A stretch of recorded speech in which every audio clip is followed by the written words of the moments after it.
بسم اللہ الرحمن الرحیم۔ السلام علیکم ورحمۃ اللہ۔ ایک دفعہ کا ذکر ہے کہ ایک عابد و زاہد شخص جنگل کے قریب ایک چھوٹی سی جھونپڑی میں رہتا تھا اور اللہ کی عبادت میں مشغول رہتا تھا۔ اس کا اللہ پر بہت گہرا یقین اور بھروسہ تھا۔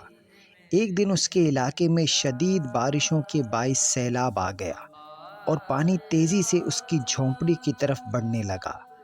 کچھ دیر بعد پانی جھونپڑی کے اندر داخل ہو گیا۔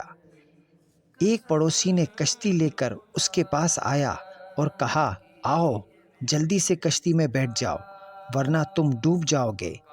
عابد نے سکون سے جواب دیا، تم جاؤ، مجھے تمہاری مدد کی ضرورت نہیں ہے۔ مجھے اپنے اللہ پر کامل بھروسہ ہے، وہ مجھے بچا لے گا۔ پڑوسی مایوس ہو کر چلا گیا۔ پانی کی سطح بلند ہوتی گئی اور عابد جھونپڑی کی چھت پر چڑھ گیا۔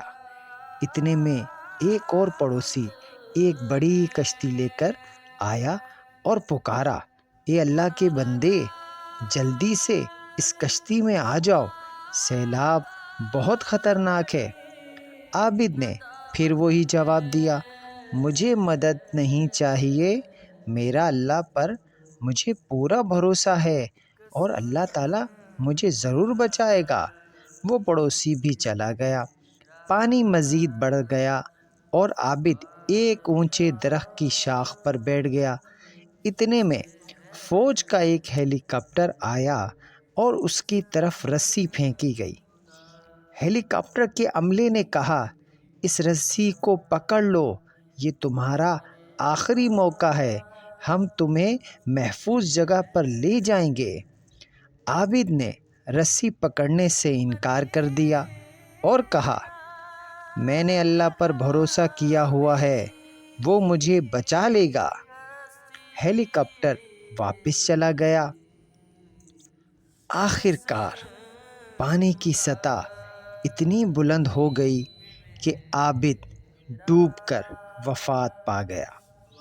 جب وہ آخرت میں اللہ کے سامنے پیش ہوا تو اس نے شکوہ کیا، یا اللہ، میں نے تجھ پر اتنا بھروسہ کیا لیکن تو نے مجھے بچایا نہیں، میں ڈوب گیا۔ اللہ تعالیٰ نے فرمایا، اے میرے بندے، تو نے مجھ پر بھروسہ تو کیا لیکن میں نے تمہاری مدد کے لیے تمہارے پاس 2 کشتیاں اور ایک ہیلی کاپٹر بھیجا تھا، مگر تم نے میری بھیجی ہوئی مدد کو قبول نہیں کیا۔ اخلاقی سبق۔ اس کہانی سے ہمیں کیا سبق ملتا ہے؟ اس کہانی سے ہمیں یہ سبق ملتا ہے کہ اللہ پر توکل، بھروسہ کا مطلب ہاتھ پر ہاتھ دھر کر بیٹھ جانا نہیں ہے۔ اللہ ہماری مدد مختلف ذرائع سے بھیجتا ہے اور ہمیں ان ذرائع اور مواقع کو پہچان کر ان سے فائدہ اٹھانا چاہیے۔ ہماری سوچ محدود ہے مگر اللہ کے فیصلے حکمت سے بھرے ہوتے ہیں۔ پیارے ناظرین، اگر ابھی تک آپ نے ہمارے چینل وظیفہ 4 کو سبسکرائب نہیں کیا تو سبسکرائب کریں، ساتھ میں بیل آئیکن کے بٹن کو بھی دبائیں تاکہ آپ کو ایسی دینی معلوماتی ویڈیوز کا نوٹیفیکیشن ملے اور آپ اس سے مستفید ہوں۔ ویڈیو کو آگے ضرور شیئر کیجیے گا۔ والسلام علیکم ورحمۃ اللہ وبرکاتہ۔